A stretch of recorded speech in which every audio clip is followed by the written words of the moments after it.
Hello, GMAN 3B. This is your week 10 recap. I am Rob Top, and I'm here as always with Matt. Hello, Matt.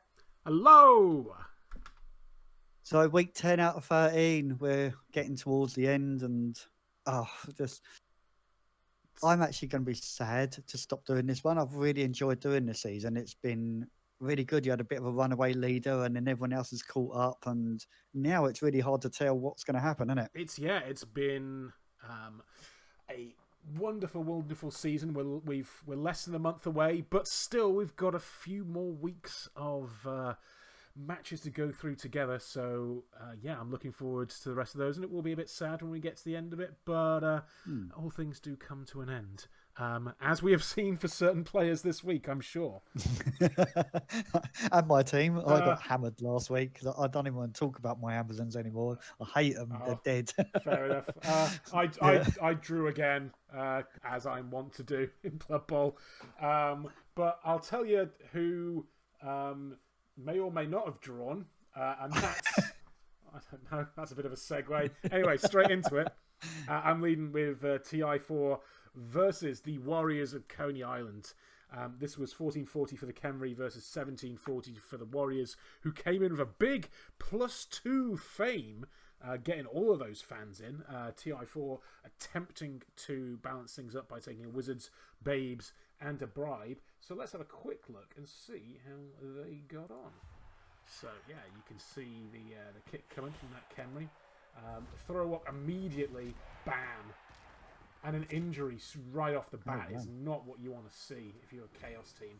I believe we were talking about Chaos able to give out some damage, and the coach here saying, Logic saying, they take more damage than they give. And I think, yeah, we saw definitely just a big example of that. But immediately giving some outs, they are not to be counted out. A very early block, and as we know, regeneration is a fake skill, and they're able to push that down as they're starting this big opening drive. And that's a KO, so that's 3 removals from 2 different teams, just from up to the scrimmage line blocks. That's great. Let's see if we can follow up with another one. We do not get an armor pen, but we are able to progress a cage down the right hand side of the pitch there. Ouch. Trying to We push rolled it double skull. Yeah, trying to push it forward. They've got a little amount of yards here, but let's see how the Khemri try and counteract. And that's when you've got a wizard, that's a good one as well. You've got some potential routes to try and get there when you've got your blitz as well, which we're gonna see running through. That extra strength always useful, especially against a rookie beastman. And we get stunned. There's not many chaos on the pitch, is there? No, they've proper taking them out. Yeah, and bang. Trying to get a bit more done as well as we get another stun. It's been a particularly hard-hitting match. Yeah, it's only turn 4. Yeah, but unfortunately the sure hands does not guarantee them keeping the ball. They are able to keep it, and they're able to get on the sidelines and just about free up the Chaos attempt to take it. And yeah, as we see, we can just push away from this Chaos push, kind of smacking him in there, staying less exposed, but as we see, we are able to dodge away. Surfed. That's a lovely little surf opportunity. I can see why you don't want to expose your ball carrier there, but they are able to get there. You did force for dodge, but it is a 1 in 9 of a reroll. So, and they got what they needed to. But regeneration working in this case. Ball going free and landing in a pretty good position for the Chaos there. Very good. Especially if you've still got that Chaos guy down. It's like, oh, yep, I'm just going to get it, actually. Oh, with 1 turn to go as well. Bang. Clears away the Khemri that were trying to stop it. And just able to run That was very fortunate, wasn't it? That really was. Very was. And a Chaos Warrior touchdown. Love to see it. We do see as we're going on a bit more blood, Khemri loving to get the boot sticker. They did come in with a bribe. I think it had been used by this point, but they're just definitely in that move. They're looking to. It was 9v9 at half time. They was kicking the crap out of each other. And we see a lovely little pushing potential free up here. As the ball was pushed right down the centre of the pitch.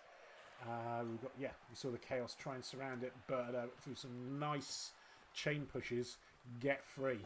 We saw a little bit of juking towards the centre of the pitch around the side to try and free some things up, but the Khemri are just able to, not necessarily a screen, but just able to take out enough Chaos and then just move around. So it's very difficult to get over the ball as it's able to move around at the back of the ball line now as they're going for the stall. And yeah, we just see them taking them down, getting a big old sticking the cleats in, and right towards the end, just bam, right there for a 1-1 draw. Fair result. Fair result. It was a beating, but it was. It looked like Khemri had the upper hand to me, and Chaos got a bit lucky there. Well, it was fortuitous in terms of that bounce, yes, for sure. But both teams were both giving it their all and getting really stuck in. So yeah, if we move in terms of level ups, we'll talk about when we come to the Warriors rather than the Khemri. Looking forward to them. They've lost a skeleton. I'm not sure if that was an injury or if they just fired it to keep TV down. But for their next match, they do have Ramses V back, which they're going to be looking forward to. For the Warriors, their number 2, Swan, got a level up and has gone from block guard to block guard mighty blow. But they got a lot more of the sticky side of things when it comes to injuries. An agility down, a movement down, and an armor break. Well, the agility down on that dirty play, you're probably not too worried about, but those are rookie beast men. Well, rookie with an MVP each, so that's going to hurt a little bit, actually. Just going to really stick in your craw for trying to develop a Chaos team. As we know, they desperately do need some skills on there. The movement down one ain't too bad. You know, you need a bit of line fodder anyway. On a rookie, but that though, armor if you've one's got money, got to go, I'd say. Well, we'll see. The armor one's definitely got to go. Personally, I'll go for both, but I can see your argument. Yeah, and speaking of arguments of both the metaphorical and physical kind, what match did you get a chance to see?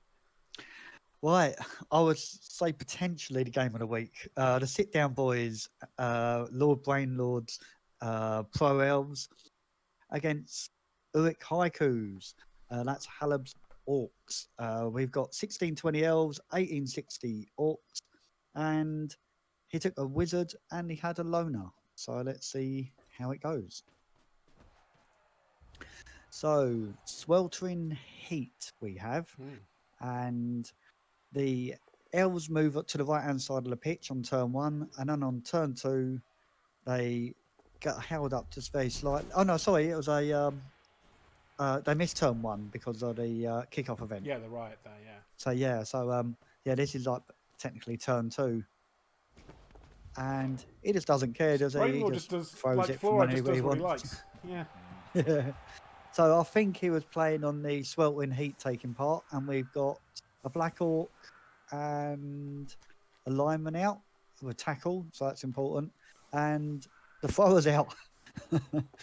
So the Orcs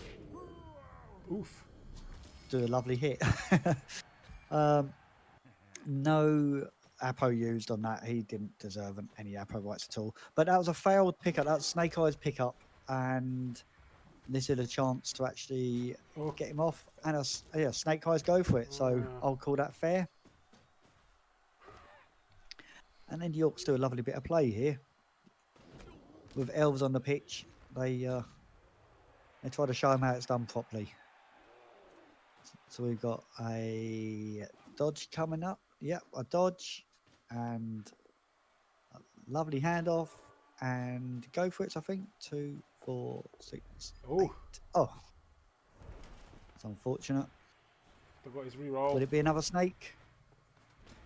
No. Okay, so he's going to get 2 guys back that were on, but 2 others go off. Not so good this time, and just the 1 elf off. So 2 turns to go. Elves do what they do and just throw the ball. Don't worry about interceptions. And just run it in. There was a 1 on that dodge, though. Easy. Needed the skill, needed the reroll. Yeah. Mr. No reroll needed a reroll. So again, 2 orcs gone, and look at all those elves. But luckily, it's just 2 turns for the orcs to try to score with only a few elves on a pitch. Doable, but tricky. Yeah. Especially with the goblin throwing play. Okay. As long as this guy can get the ball, he should be fine. Oh, no. Oh, no. This is a game that seems characterized by weather and kickoff events. This is very interesting. Oh, totally. Now look, 5 orcs out. Oh, That's a troll that and is, just loads of them. That's a big, big problem. That's Yeah, a and big, this is the big orc problem. drive. And just it was a little bit unfair to the orcs, you could say. Well, no, it wasn't a little bit unfair. It was really unfair. It's half to the the team's gone, mate. Another rock, and so there's now 5 orcs on the pitch, and one of them's a goblin. I like this play. I like that.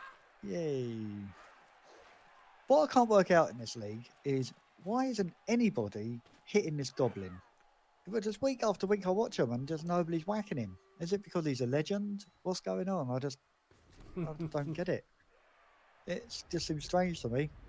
So elves do the lightning bolt, obviously. Why not?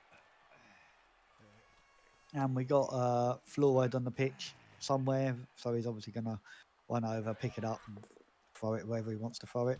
Using the blitz there is interesting. I would have been going for the... Oh, no, it is free. It is free. Okay. Yeah. Doesn't care. That's over a free goblin. So that goblin was that a 5 or a 6? No. Yeah. And that's Edge 5 Goblin as well, isn't it? Huh? I think, has he got safe throw on that throw? I can't remember. We can have a look at the end of the match. Yeah. Oh, he does, yes. Right, okay. Just easy stuff for the elves. And that's a lot there at that point. It's very tricky for the Haikus to even get to a draw from there. But the Sweltering Heat has taken no orcs off the pitch this time, and no elves. How about that? Surprising that it's still sweltering heat. You would have potentially expected to see a changing weather by now. Yeah, no, it's the entire game. And it's unfortunate. That's a bit unfortunate. Yeah. Especially against these rascals. Obviously, re-roll that. Yeah, so you got to risk for dodge there. Yeah. Oh, I like that. And I like the next play coming up. You're obviously surfing on orc whenever you get the chance. Yeah, absolutely. And how do you... Oh, it must be the next turn. That's what I'm thinking. So, yeah, how do you... Orcs all around you. What do you do? Jump over. And when you do the pass, are you going to worry about interception? No, because you're going to run further away. Is that fluoride? I like the way he doesn't even bother getting closer. It's just absolutely taking the piss. Absolutely. Good team. That is it. When it all works for them elves, they are great. They really are. But it's just staying on the pitch for them. And when you got the weather helping you like it had, it makes it easy. So we've got no level ups on the orcs, and we got 2 level ups on the elves. Jonathan Wetlands, okay, and Benchmaster 7, both their first skills. Have not seen those be taken yet. Although we've also missing Alta Vista 6.0. We saw unfortunately die. Dead. So for the thrower, there's fairly standard skills you can be taking there, accurate and all these kind of business. Strong. Worth building a second thrower, and it really is, because he ain't gonna live forever, is he, Floyd? No. And who did you say was the second one? Benchmaster 7. Yeah. So or Beachmaster 7, I think it is, and it's. Beachmaster, yeah. I think that's just completely open depending on what you roll, isn't it? Yeah. So what about the Haikus? No level ups, no. So cool. Regarding injuries, they've got Matsuo Basho, the stand firm guard, block Black Orc with a niggling injury, who's coming back for the next week. So it's still armor 9, so it's going to be a bit tricky to get through to that niggle. But I'm sure having that stand firm guard extra back in the fold is going to be very, very much looking forward to for the next match for the Orcs there. Yeah, and from one Elven match to another, next up we got Sabretooth Vag 3.0 with Carmack versus the Proud Women. That's 1760 versus 1580. So the Proud Women, the Amazons, coming in with +1 Fabe, a bribe, and I think an additional line woman. So let us have a look and see how that goes. Yeah, as you can see, Elves with the kick off the turn, able to be used, and we get right down under it. And yeah, an extra reroll. So starts off in the Proud Women's favour.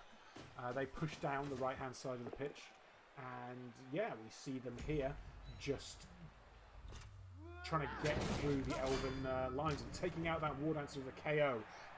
Critical piece you want off the pitch, and also allowing them to kind of squeeze around the right-hand side there.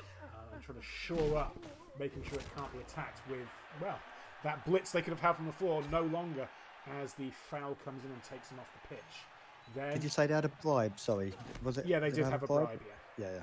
And yeah, as we can see, me trying some camera angles that you can't actually see the dice on, which means I'm probably never use it again.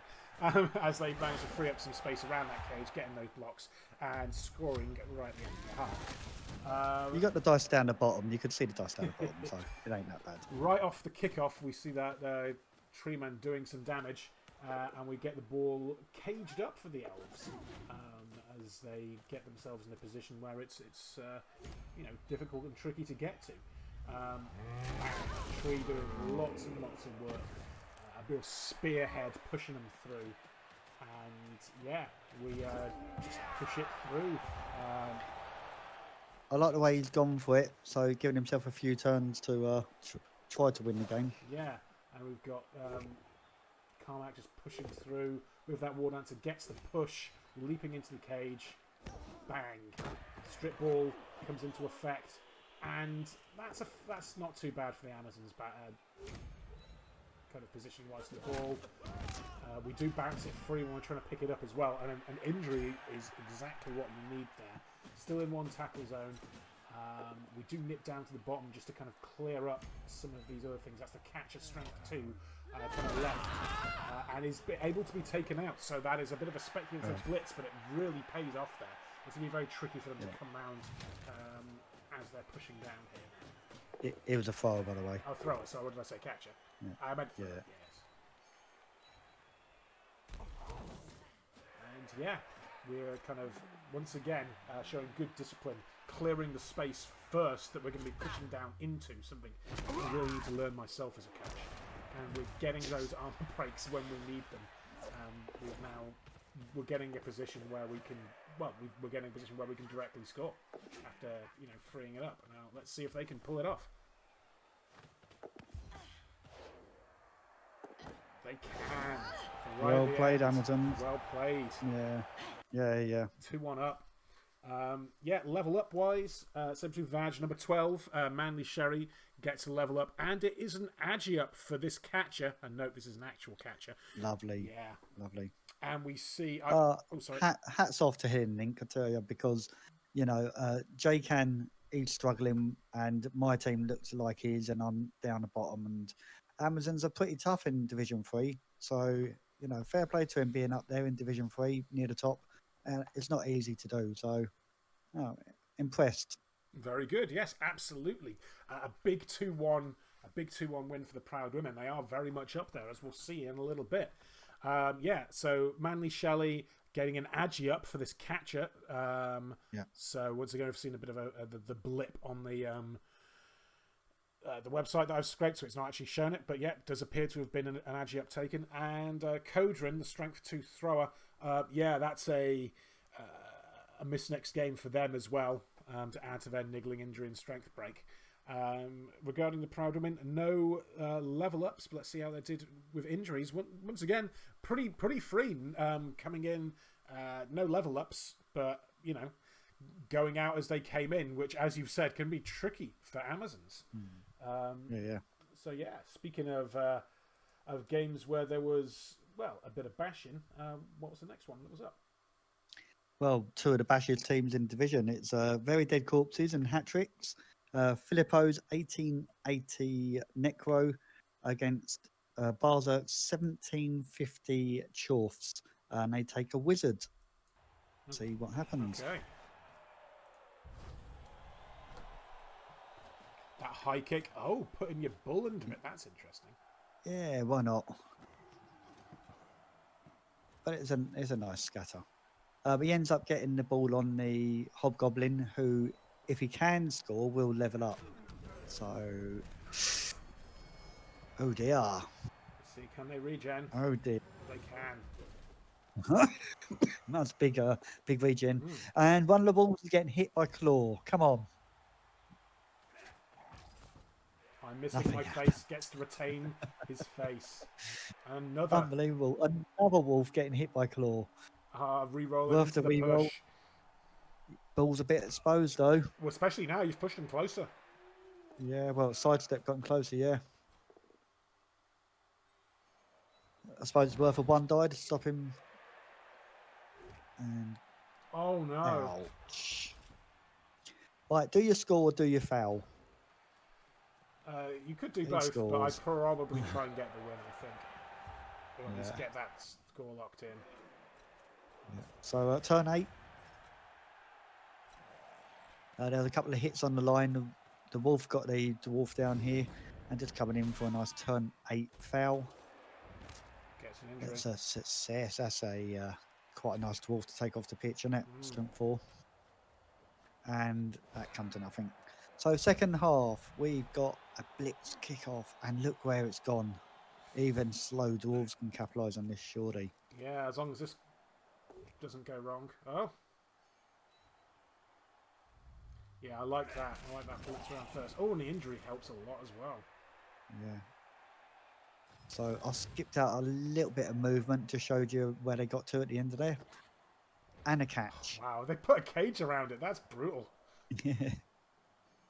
He puts the brand new ghoul next to the bull centaur to try to hold him up, which is brave, but I suppose it's a brand new ghoul, so if he dies, he dies. And then there was just like, he didn't want to pick the ball up with anybody other than the wolf by the looks of it, but both wolves were busy most of the second half. It does I seem... was expecting him to dodge the ghoul out and try to get in the ball. Big blitz. But yeah, he did foul the wolves a couple of times, as you just see one of them there. They weren't massively on fire, but you know, they just the 1 or 2 casualty or removals for them is still good, isn't it? And then the Ash 4 one eventually picks it up and just legs it. Yeah, as you can see, there's just a lot of... That's going to be trouble to catch up with. Oh, I did this bit because the 2 hobgoblins tried running away. The ball's up the other end, he's going to score. And he wouldn't let him. He's come chasing down after him. And he gets another foul in on the wolf. So all that effort of coming back and chasing them, he ends up getting fouled, but sent off. So it could have backfired on him. And obviously he tries leveling the ghoul up. Makes sense. Yeah, I think he's on 3 SPP now. He's scored. Okay. Or did he level? Did he level? No. Level up to the corpses was sad to be alive. It's his first skill. Okay, yeah, and he's got a dirty player. That's a zombie. Why not? Makes sense to me. No big casualties. We saw them get regened when they needed to. So that's good to see. What about the hats? And they got carrying the ball 3. He's got his 3rd skill.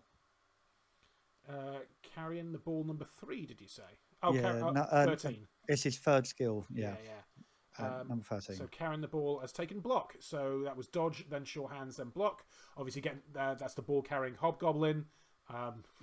Says does what it says on the tin. Got for double first, so went with dodge. Then went with sure hands, which is typical first skill for hobgoblins. You want as a ball carrier, and then block is a skill 3. So that's a nice little blodge sure hands hobgoblin.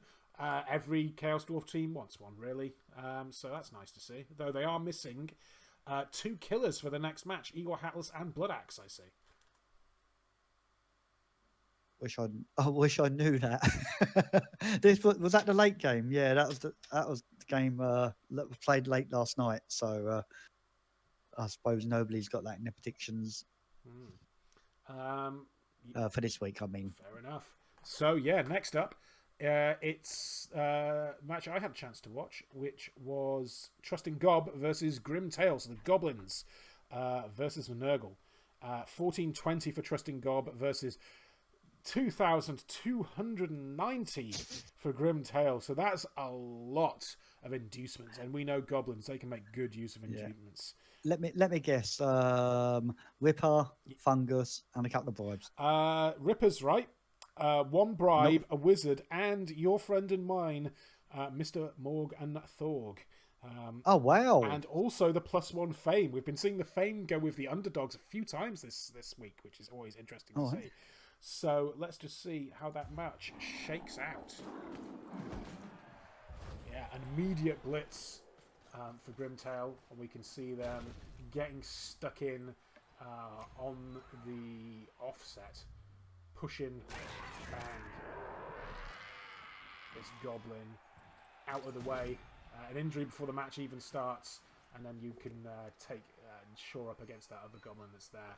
We then see ganging up on Morg and injuring him relatively early on. Wow. Turn 2. Like, you can see how they're built up all around. They targeted him and they took him out early. 430k there. Boom. Ripper, bang, pushes back though and is able to push and get around. As we can see, the messenger just about starting to take their push forward now. As we can see, the goblins for that big loss. The Nurgle have given up some positioning in order to gang up on Morg. If it had taken them a few turns longer, it might have been a different story. I think they've been able to come around. But Tristan the Blade beaten up, taken out by, that's the strength 4 dirty player, taken out. And we see the goblins immediately come around and go bang, bang, bang. You want to start with Morgan Thorgal? Well, how about we start on your tentacles, my friends? Nurgle, as we say, having to be in a position to beat up Morg, but succeeding so early means they can now start to push around and go for executioner, really looking to make a drive on those high strength players, and we get another regeneration failure. However, Messenger has the ball. The Nurgle were unable to take it off him, and on turn 5, despite losing some big heavy hitters, is able to push through and score, but does give the Nurgle 4 more turns to do their own business, and they are able to do what you might expect, a slow push, just basing up, doing what needs to be done, targeting those big players when they can as well, and setting up this fortress of pestilence down here on the right hand side of the pitch, very close to the goblin touchline, and with 1 more turn to go, you've got to be not in a great position for a goblin. You don't have many options. Well, you could lightning bolt, but alas, it was a 1. It's not what they wanted to see at all. And now the Nurgle are in a position where they can start pushing a little bit. They can start. Well, let's just see. Just get one out of the way. Don't even need to mess with that goblin that's in front of the big wall. And yeah, you can just run on through on that diagonal. As we can see, look at that. That's bad. They're in the KO box. They've had that many injured. They're in the KO box. And yeah, we can see here, Ripper's the only one that's left, and they're just surrounding the ball at this point. Like, there's not very much that the goblins can do. Bang. Oof. Just a stun. Goblins are like, yeah, have fun with him. Back to you, mate. And they're like, well, okay. Yeah, another one. Bang. Another stun. At the start of the second half, it's just foul Ripper the whole time. Yeah, there we go. And we do get a little bit of a breakup from here, as they have a couple of goes, and it's like, no, actually, you know what's more fun than just stamping on Ripper? If we just beat up the rest of your team too. So yeah, let's just go beat up those goblins. If you're not going to come to us, we're going to come to you. And yeah, they start going after Messenger, and we do get this uphill block against this Nurgle warrior. Bam! Takes him down with a big uphill drop kick, which does let the Messenger run away and get out of a position where some bad damage could get done to it. We see just in the end a speculative block on Ripper, just trying to get just that last bit of SPP if possible. And yeah, the goblins weren't doing much. Well, last whole game, didn't he? Yeah, and yeah, that's where we're at. In terms of level ups, Trusting Gob did not get any. In fact, neither of the teams did, but Executioner missing the next match, Cultist number 1 missing the next match. Could be worse. A lot of those injuries on the important players were, well, it was star players, right? You don't care too much. And despite a little bit of, I don't know if it's the exact same goblins down there at the bottom, but yeah, we're approximately the same as we are. Missing that troll though, especially that pro one is going to be tricksy. And yeah, you're down your kicker and yeah, dirty player 2 for the next match. Grim, in terms of stuff that's coming up, as I said, no more level ups. But yeah, fairly straightforward, except for the replacement of Tristram the Brave, a strength 4 dirty player, with Cardell the Primatic, just a rookie rotter there to round off the team. Next up was a match that no one had a chance to watch since it was a default win, but we'll have just a quick look to see what's happened with the teams. Umvelt have gone. They've got their missing next game player back, but unfortunately they didn't get much else other than that. And in terms of level ups, nothing else has been applied, it seems, to Rebel Supremacy, but they do get the win, which is going to be quite important when it comes to having a look at the leaderboard. So last up, who have you got for us? Tasty Tunes. That's Dr. Nick's. Trying to think what they are now. Underworld. Mm-hmm. Is that right? Yeah. Yeah, Underworld. And the Ortdorf Acrobata. Lovely Kislev. Yeah, Kislev. 1740 versus 1770, and the Underworld spend a little bit of money and get some babes. All right. So here we go. Here we go. So too busy chomping on sandwiches to throw a rock. The coach call, as we know, is just going for it a bit now, isn't he? Yeah. So he's just spent a reroll. I don't think I would have passed here, seeing as the reroll was just used. But I suppose it's pretty safe. But he does manage to blitz his way in and pick up the ball with a thrower. Oh, this is a little bit of a rewind, by the way, because I realised that the bear was taken out the turn before. So we'll skip back a turn, show you the bear going on a red dice. So I guess you're wondering how we got here. Back to play. Record scratch. Oh, that's a skull. You don't want to see that. Oh, you do not want to see that. Oh, how bad's that? Could be worse. And these Underworld, they kept moving side to side, trying to stall it out as long as they could. That diving tackle blitzer, you know, they're a pain, but he was managing to get him out of the way and does score on turn 8. So job done for the first half, well executed, getting the ball off him and then stalling right until the end. Taking out a couple of key players too as well, so you've got to be glad about that. Yeah, second half, so just a case of score as late as you can, then you should secure the win. Yeah, that's the plan. But we shall see. Not many kids left on the pitch. Scores on turn 14. There weren't too much to show. There weren't too many injuries, and it was just a case of just nicely moving up the pitch. And can they get diving catch comes into play? How about that? Diving catch is a good skill. Yeah, it's like and they get consolation touch. They do. It's like a mini Nerves of Steel for one tackle zone if you're Edge 4. Yeah. So yeah, level ups. So just that little, you know, should he have passed it? Shouldn't he at the beginning? That's changed the outcome of the game really. But I don't think these two are really in contention with anything, are they? So it's just a fun game in a way. Well, everyone likes to. Well, eyes on everyone, and I think it's good that everyone's like giving it some towards the end of the season still. So Tasty Tunes, Fudge the Pain Away is his first skill. It is, and has taken 2 heads. Nice. Yeah, so being no casualties or anything. I don't think there was the just a goblin. Yeah. The existing 2 heads Wrestle Goblin is going to be missing next game. That's Narnryan. I think that's a Prodigy reference, but I'm not 100% certain. Next up, Altdorf Acrobata. How did they do? Michelle has got his 5th skill. Ooh. So, yeah, that's a Saka with Pro, and he's giving him Dauntless. Yes, this is the Strength Busted Saka.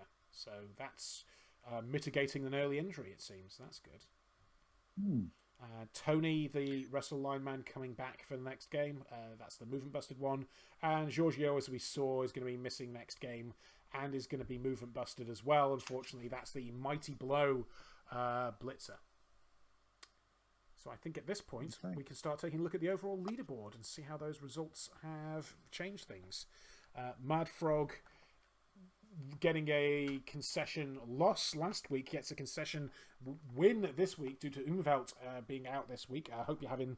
I forget if it was a holiday. I hope you're having a good holiday. If it's illness, hope you get well soon. I think they're going to be out for next week as well.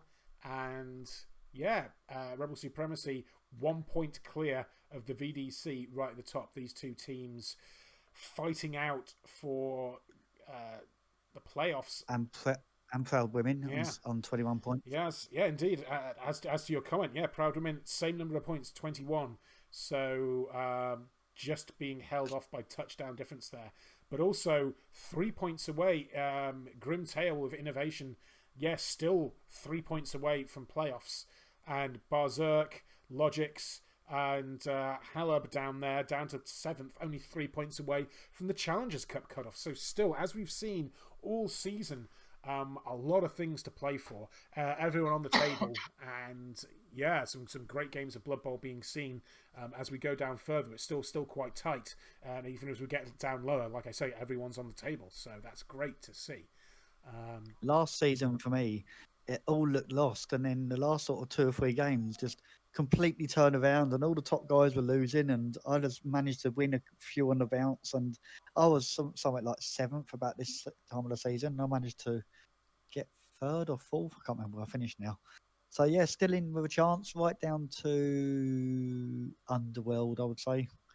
Potentially so, yes, but there's still a lot to play for everybody else as well. Grinding out those SPPs or just getting a bit of good old-fashioned revenge. And hey, from what I can see from the signs posted around the Discord, I hear it's always wolf season.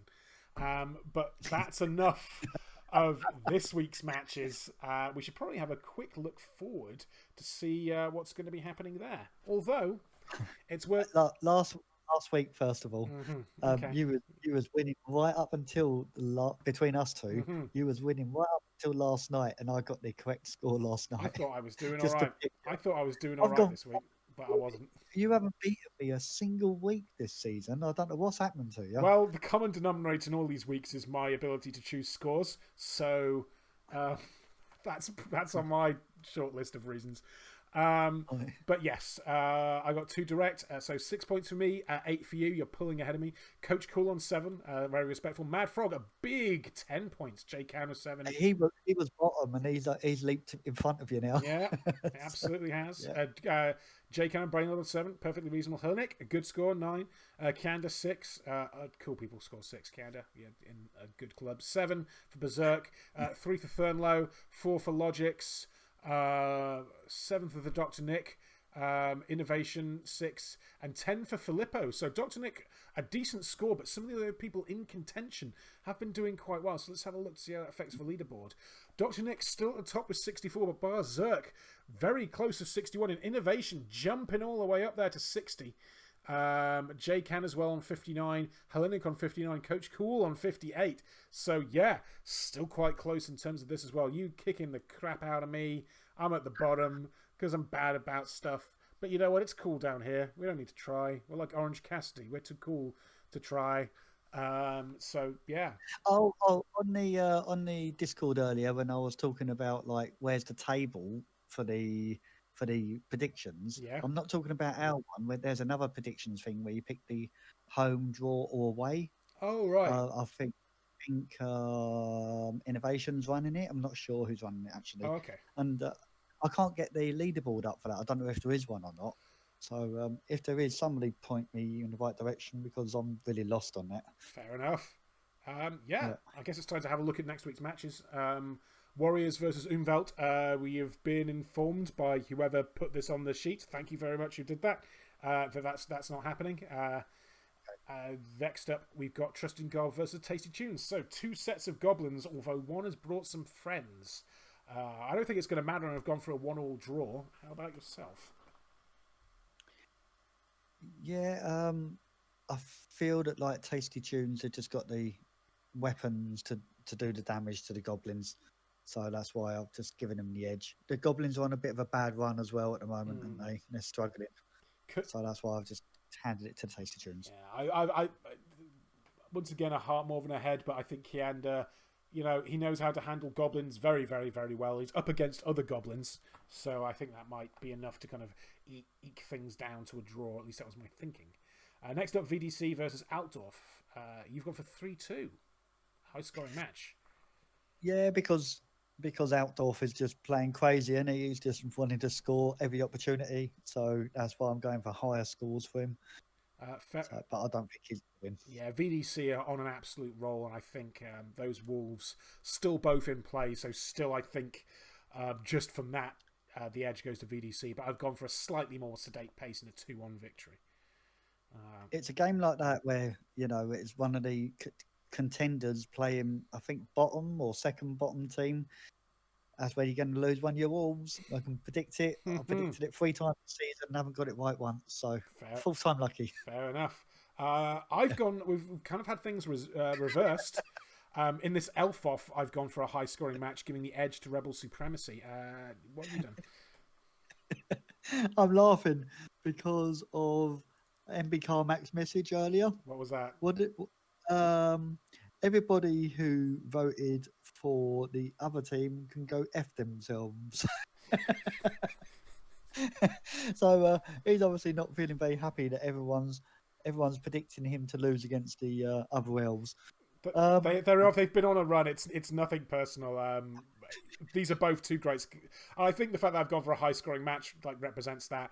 But Lord Fluoride could just throw the ball to anywhere. Carmack, it's nothing personal. You've not got a fluoride, and the other team does have a fluoride, so I'm just giving them the edge after a high-scoring match. Sorry, buddy. Yeah, it's in the other one I've gone for MB Carmack, but on this one I've gone for Supremacy. I can't see what else beating Supremacy. Perhaps we will be Pro Elves. Yeah, perhaps we will be surprised though. The Sit Down Boys versus Grimtail, so another Elfie batch. I've gone for Grimtail. Just a lot of tentacles, just a lot of bash. I think Grimtail are due a bit of a kicking on some elven booty. Yeah, that's why I've gone for a draw. I can see Grimtail losing a couple of players in this game. Yeah. So yeah, fair enough. Imperishable 4. I've gone for a draw. Imperishable 4 versus Hatrix. This is going to be the slugfest. The big old-fashioned hoss fight between two bashy teams. Hatrix, unfortunately, taking a few injuries of the killers. And so I'm going for a draw. I think both teams are going to score on their own drive. But I think they're just going to be coming up against each other. The Rebel logo's in the way. Who's at home? Who's at home? Sorry, it's Sit Down Boys. TI4 are at home. Right, okay. So I've been playing a bit of Kenway lately, and I found they're pretty good against Chorf and Dwarves. So that's why I think I've gone for the Kenway. Cool. 1-0. Yeah, that should be interesting. Even if it is a 1-0 match, if that seems like that would be one of those 1-0 matches that has a lot of little stories in it. I think so, yeah. And last up, Haikus versus Proud Women. I've gone for the Haikus. Proud Women have been doing fantastic. So have you. Yeah, that's what I mean. We've both gone against the Proud Women, even though they're doing really, really well. They are doing really, really well. But tackle and just extra strength and guard, I think, is going to make it quite difficult. I think it's just going to be a tricky one for them. Apparently, you agree. Do you have better thoughts than me just pulling results out of my ass? I just think Orcs versus Amazons is really, really hard for Amazons. And they're both good coaches and good teams, and I think Proud Women would do really well to win that game. So we shall see. Indeed, I can see other coaches. Just move along. Let's see what everyone's picking for that one. Okay. A lot of draws, actually. Some Proud Women, some more draws. Actually, I think we're in the minority. Most have gone for the women. The only ones that think the Orcs are going to win. All right. Okay, we done? I think we are done. Okay, so that's all, folks. And we will see you all on the pitch.